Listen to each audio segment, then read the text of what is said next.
क्रांतिकारी वीरेश के बिरहा रहल और अभी अभी के गीत रहल राजा हरिश्चंद्र के ऊपर।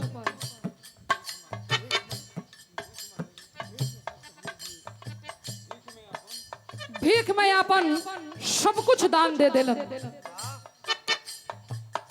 एक गीत के विजयलाल जी के गीत के जवाब एक गीत से दे के एक बाद एक बिरहा इधर से भी आप लोगों के हम सुनाई। तनी है मास्टर कुछ भोररिया के लहरा बजावो तड़ो। वाह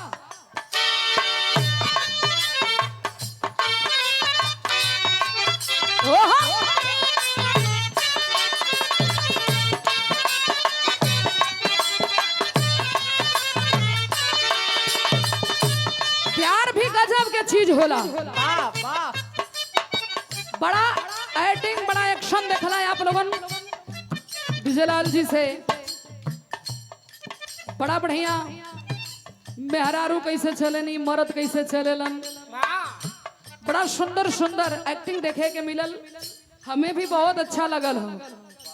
लेकिन नहीं देखा मास्टर हमार गीत बजावत अड़न प्यार में कोनो लड़की धोखा खैले बिया कहतिया का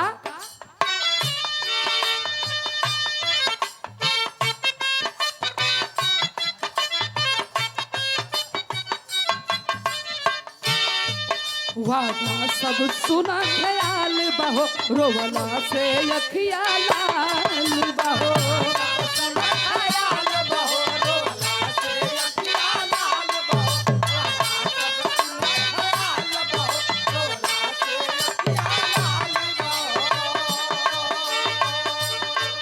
वादा सब कोई ख्याल बहो रोवला से अखिया लाल बहो। जे अपन रहे बेगाना भइल बा। जे अपन रहे बेगाना भइल बा। सनम दूसरा के दीवाना भइल बा। सनम दूसरा के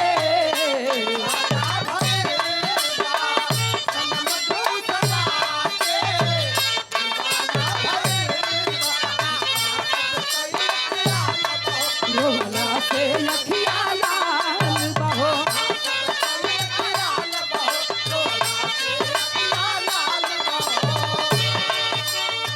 जे अपन रहे बेगाना भइल बा। जे अपन रहे बेगाना भइल बा। सनम दूसरा के दीवाना भइल बा। सनम दूसरा के दीवाना भइल बा। सनम दूसरा के दीवाना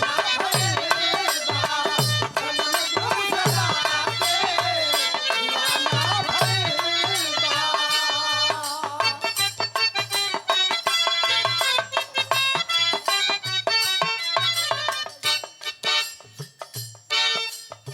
कहे कब सोचले ना रही तू इतना बदल जाई।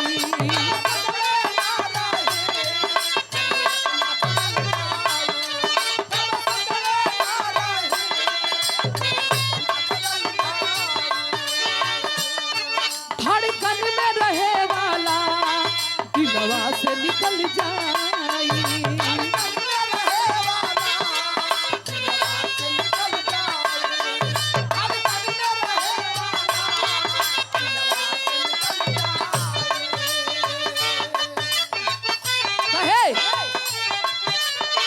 जुदाई के बहाना भइल बा। जुदाई के बहाना भइल बा। सनम दूसरा के दीवाना भइल बा। सनम दूसरा के दीवाना भइल बा। सनम दूसरा के दीवाना भइल बा। बड़ा बढ़िया गीत राजा हरिश्चंद्र जी के विषय में सुने के मिलल। भीख में सब कुछ दान दे के यही बनारस काशी के धरती पर एक डोम के हाथे बिका गईलन और बड़ा बढ़िया भाव रहल। एक गीत व गीत विजयलाल जी के गीत व गीत बा आ ई गीत कैसन बा बारे कवि कवि जी के खोज बा आ ई गीत हम जवन गावे जात बानी ऐसन गीत बहुत कम और शायद सुने के मिलल हुई। ओहर से एक प्रमाण रहल कि राजा हरिश्चंद्र भीख में सब कुछ दान दे के और यही काशी के धरती पर एक डोम के घरे आके बिका गईलन। एक डोम के नौकर बन के श्मशान पर जाके मुर्दा जलावे लगलन। लेकिन हई देखा इहो भीख के ऊपर गाना बा, लेकिन ए में कई प्रमाण हो जवन हम गावे जात है ऐसन भीख ना केहू देले होई ना आप लोगन सुनले हुई है। तनी नए बना दो मास्टर।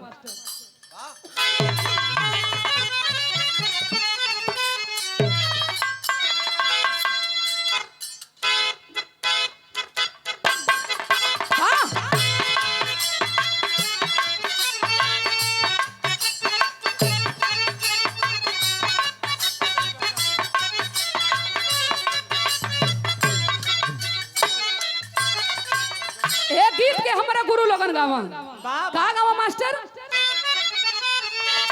अरे आगने में फूले फूला गेनवाया नाना दो, अरे आगने में फूले फूला गेंदवाया नाना दो, बाजेला बधैया तुअरे पे हो।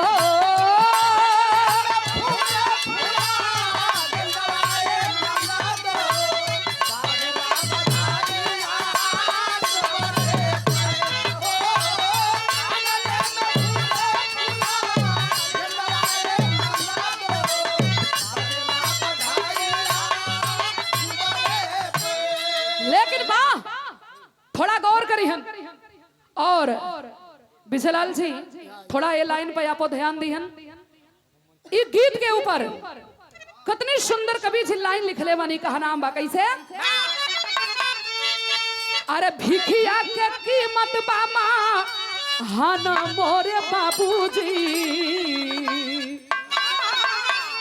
अरे भिखिया के कीमत बामा हाना मोरे बाबूजी, सारा जग जहान डूबल भिखिए में हो।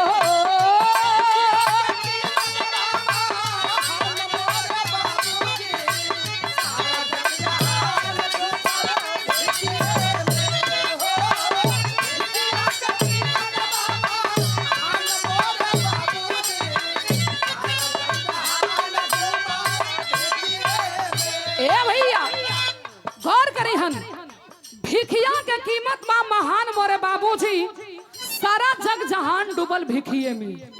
पहला प्रमाण बा, कहा नाम बा कैसे।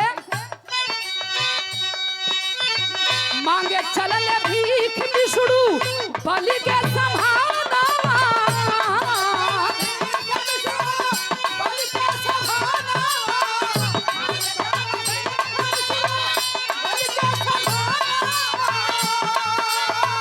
भिखिए में चाही दिन बगया सतानावा,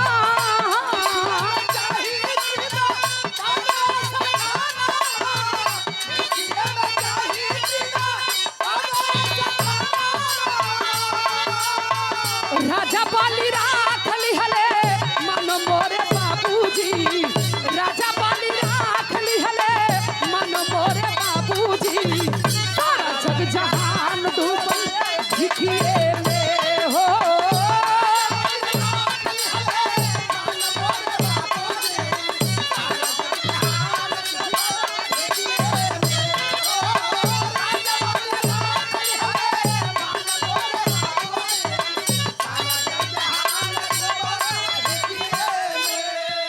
बात के आप लोगों ने समझ ली।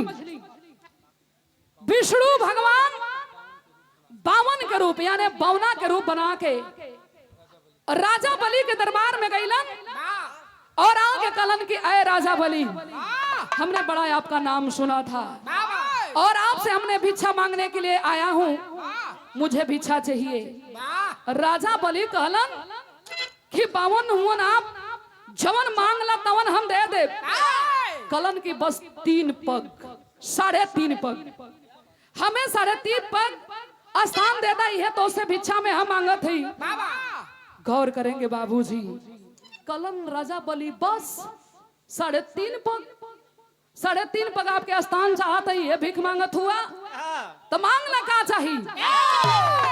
तब बामन के रूप में भगवान कहलन कि का देबा।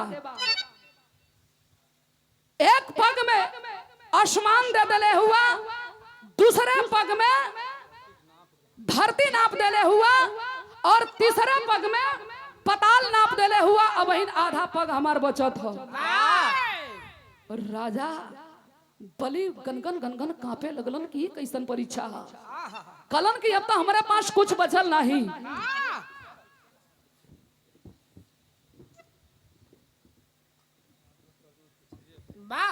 कहलन की हमारे पास कुछ बचल नहीं। कहलन की आधा पग हमें भी चाहिए, ना तो तोहार बचन अधूरा रह जी। आधा पग राजा बलि अपन पिठिए नाप के दे देलन। तो कवि जी लिखत बानी दूसरी कड़ी में भाव बा कैसे।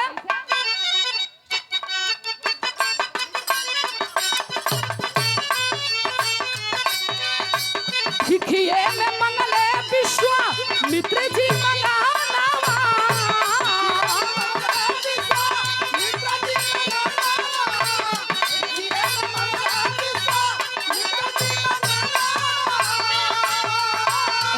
हरिचंद्र सब कुछ दिहले जनवा।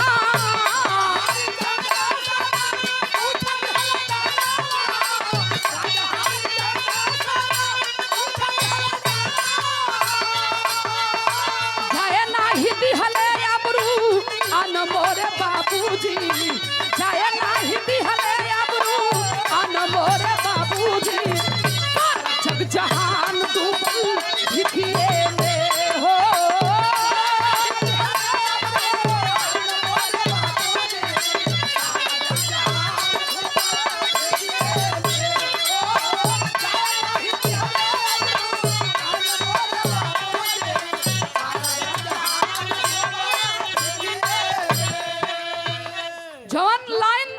उधर से आप लोगों ने सुनला उहे बात यहाँ हो।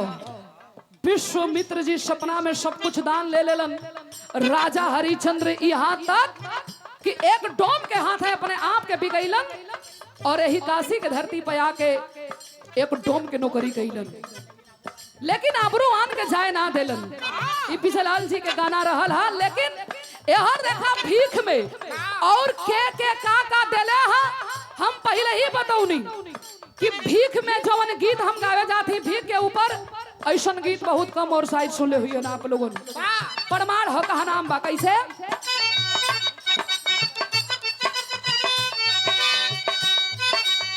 मुनिवर दधीची के सुनना पाया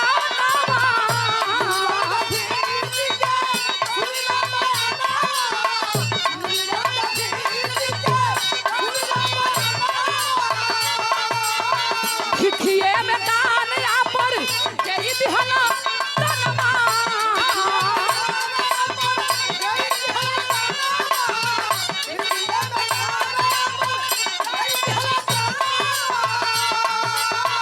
विश्व के कैलन कल्याण मोरे बाबूजी, विश्व के कैलन कल्याण मोरे बाबूजी।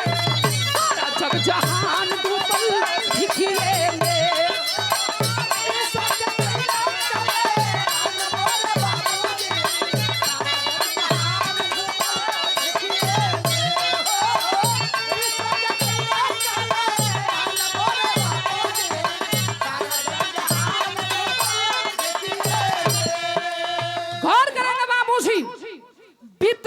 के धरती पर जब आतंक बढ़ल हा, ओकरे आतंक से पूरे देवी देवताओं में हाहाकार मच गई।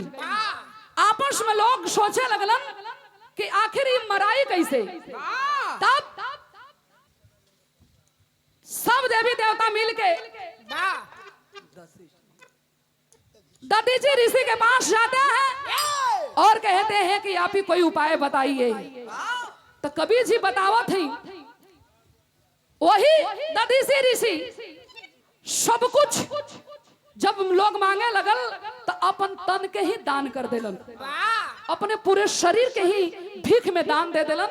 कलन की ये शरीर से जवन इच्छा करे तो आप लोगन कर सकेला। तो उन्हीं के शरीर के, उन्हीं के हड्डी से 3 गो शस्त्र बनल। पहला में पिनाक बनल, सारंग धनुष बनल और गांडीव धनुष बनल और शाम के बांसुरी बनल, इंद्र के वज्र बनल। वही ऋषि के तन से, उन्हीं के हड्डी से। तो परमाण हो कहा नाम बा कैसे?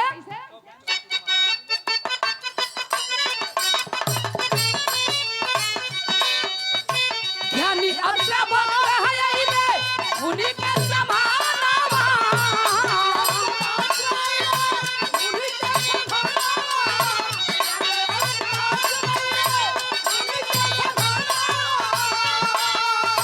भिखिए में मन ले आना बोला एक रतनवा,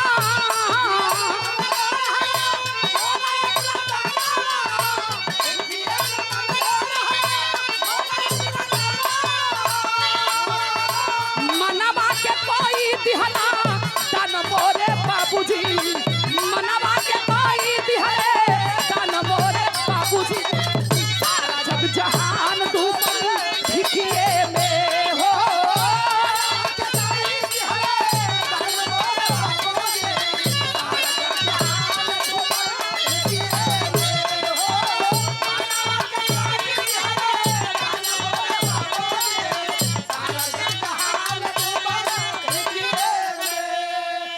और ये क्या ए हो सोरयाना मलिकाना तबे पई तू चेहरा हंसी के हो,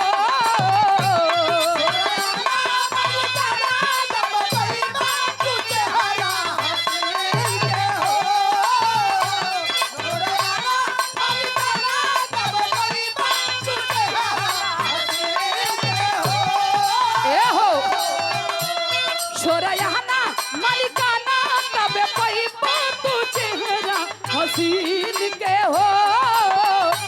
ए जहिया दुआरा बारात लेके अइबा, ए जहिया दुआरा बारात लेके अइबा,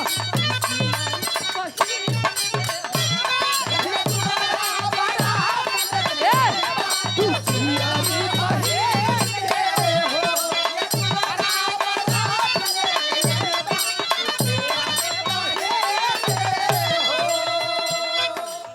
पियरी देख के हम रोक ना पौले हैं। ऐसे थोड़ा सा आज आपके पियरी गजब।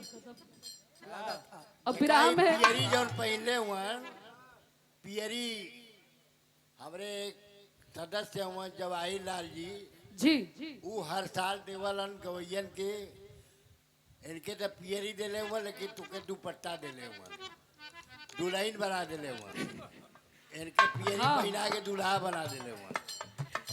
गौर करिए बाबूजी, अष्टवक्र जी जनक जी के सामने अइलन और आके दान मांगे लगलन। कहलन कि दान में हमें ऐसा वैसा दान ना चाहिए। जनक जी मार खुश हो के अपन मन में दान कर देलन। ऐसा आप लोगों ने दान सुन ले हुई हैं? मंगलन कहलन कि सुना हमें ऐसा वैसा दान ना चाहिए। सोना चांदी रुपया पैसा ले बदे हम ना आइल है। अगर दिहले चाहत हुआ तो अपन मन के दान दे दा, ये हमरे लिए सब कुछ है। तीनों लोक में ऐसा दान केहू ना देले है। जनक जी अपन मन में दान कर देलन। तो प्रमाण हो कैसे? करी हर भाव हो कैसे?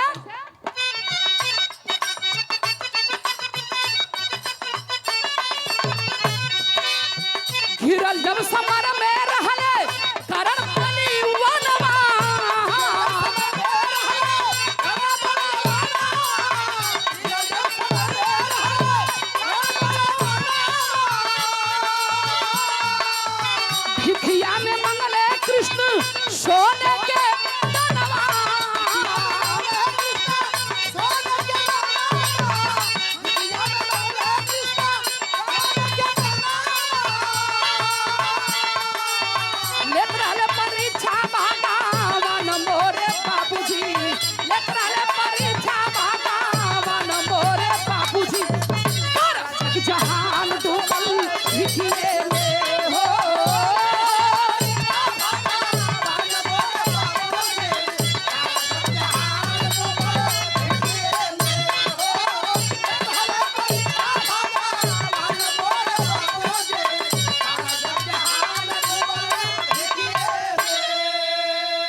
समर भूमि में करण गिर के करा रहा था।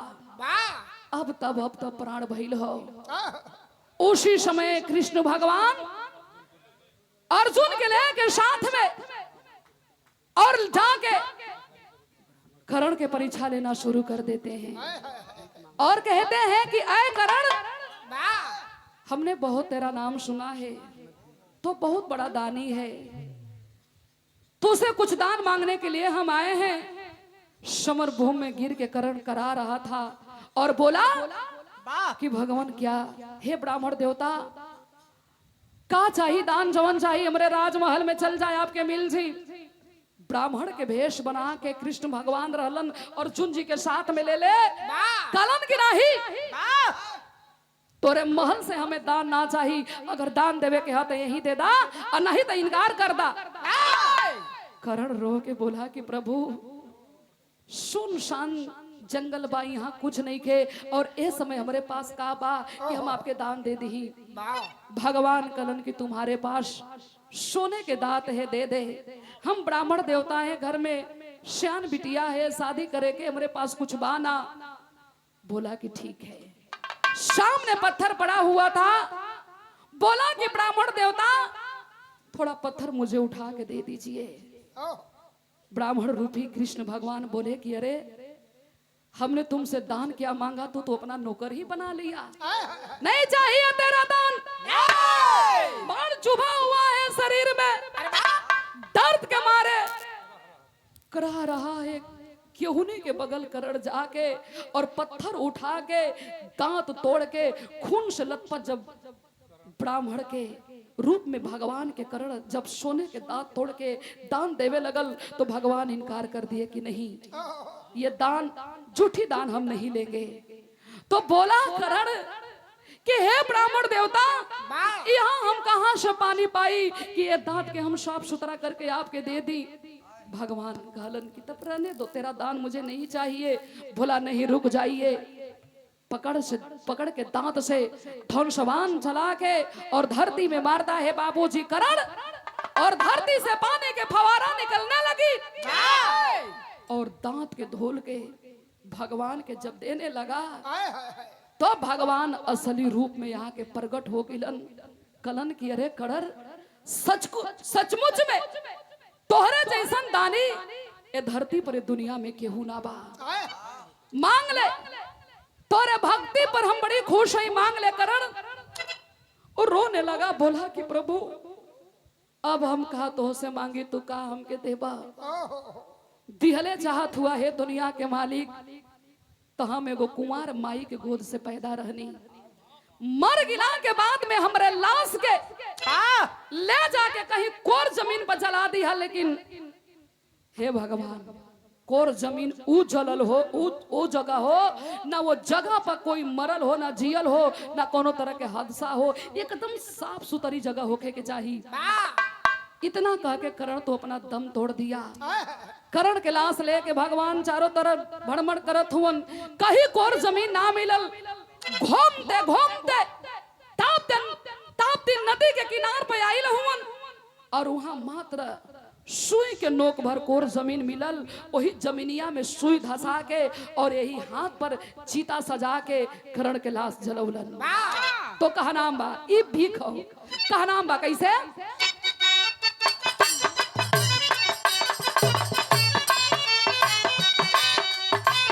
कहली कस्तूरबा बाबा भीम से करे जोर हो,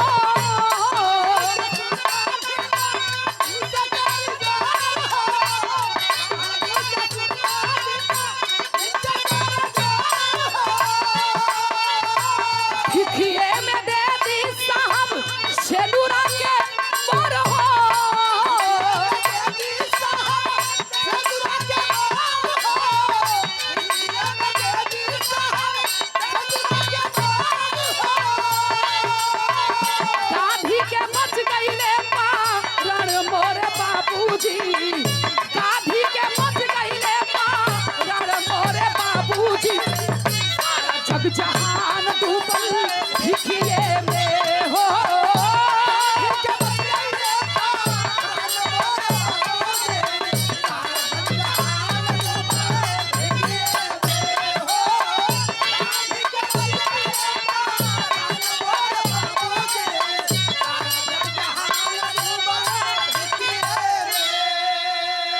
ए भैया,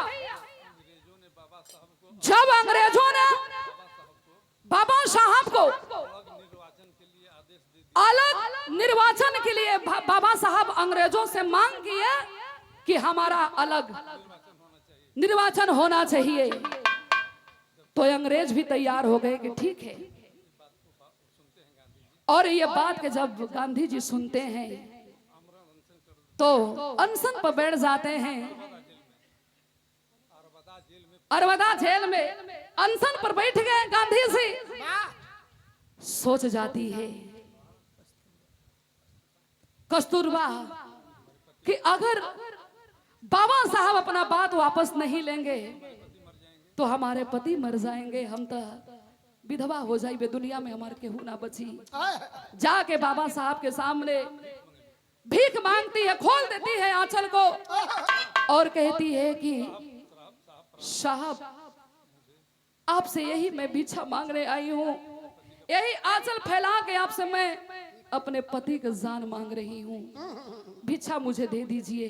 तो कभी जी लिखा थुवन गाधी के बच गईले प्राण मोरे बाबूजी, सारा जग जहान डूबल भिखिए में। भाव बा कैसे?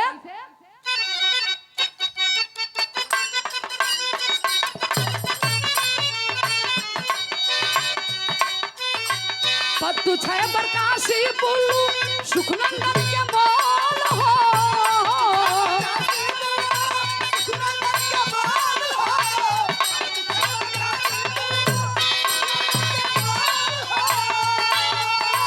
रजनी मनोहर के भावया मोल हो,